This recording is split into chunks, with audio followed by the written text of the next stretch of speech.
The food was bland, the coffee weak, the atmosphere sterile. But the stools in this lunch counter are more treasured and more symbolic than any seat in a five-star restaurant. What was served up at this very counter was the sweet and satisfying taste of freedom. This was the main stage of one of the greatest dramas of the 1960s, the so-called sit-in civil rights protest. It was about 80 feet long and 24 inches wide, an L-shaped lunch counter that occupied the northeast corner of F.W. Woolworth in Greensboro, North Carolina. The countertop looked like elegant black marble or slate with polished edges, but this was a faux finish. Beneath the counter was a long piece of stainless steel for parking your knees or your old chewing gum. The stools were classic diner pieces, covered with vinyl, backed with chrome. One other feature of these stools made a lot of people uncomfortable. You could only sit on them if you were white. It wasn't an official company-wide Woolworth policy, but each store manager was allowed to segregate the counter if he chose to, and the department store giant was a landmark of Main Street America. So when four young Greensboro men wanted to challenge the invisible color line, Woolworth's was where they went. It was by design that we came to this place. We wanted a place where there was really a dichotomy of offering and treatment and respect to people simply based on their color. The date was February 1st, 1960.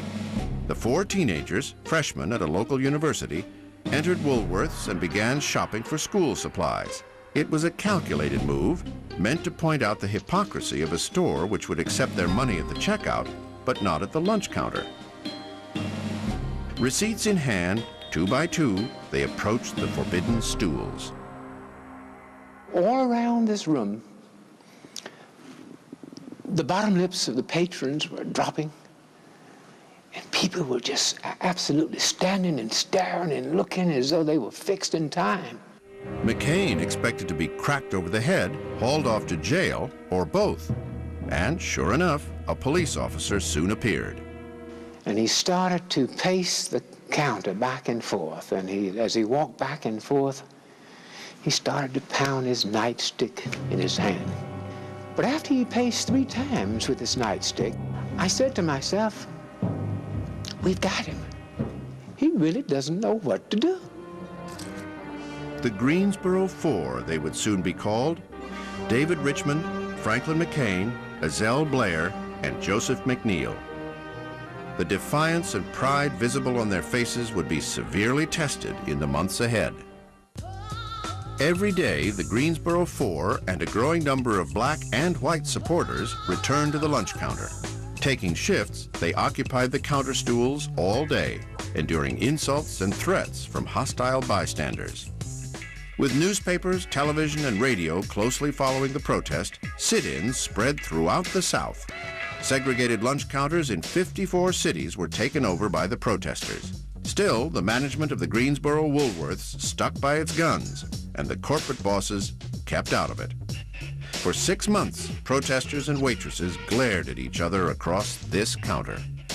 Finally, on July 25, 1960, the F.W. Woolworth Company ordered the Greensboro store to give in. Throughout the department store chain, the lunch counters were officially desegregated. As time went on, it ceased to matter because you could come in around lunchtime and you could see alternating almost black, white, black, white, black, white patrons, and nobody paid much attention to it. And you ask yourself, I did quite often, what was all the fuss about? What was all the mistreatment about? I mean, what was this thing that people are so afraid of? The old lunch counter was by now an icon of the civil rights struggle. It became a ritual to come in and sit on the vinyl stools. In 1963, the lunch counter was reconfigured to accommodate more diners. One half of the original L-shaped counter was torn out and replaced with a horseshoe pattern. All the stools were recovered in pastel-colored vinyl.